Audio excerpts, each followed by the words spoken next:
When looking at stretching the pec complex, specifically pec minor, it can be a little tricky to do the doorway or the wall stretch just because of the angle of the musculature, but also you have to hold your arm up into that position in order to hit the stretch.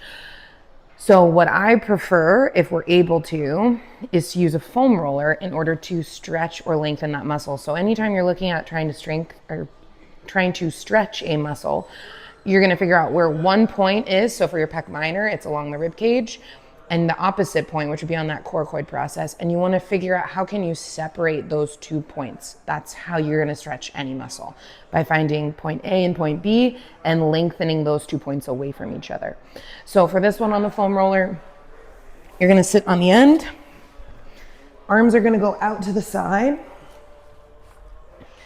And so you can see how, since my chest is on the foam roller, my arms are out to the side, that's going to lengthen those 2 points away from each other. You may feel a stretch here. You can also rock side to side in order to get a slightly deeper stretch.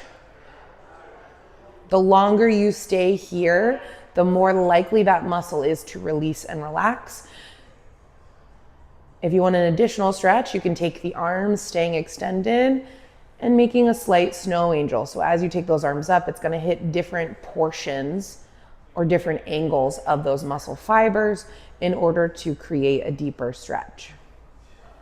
Okay. From here, the next progression would be to bend the elbows, making almost a goal post with your arms. And then you would see how high can you reach overhead, keeping the forearms and the back of the hands flat on the wall.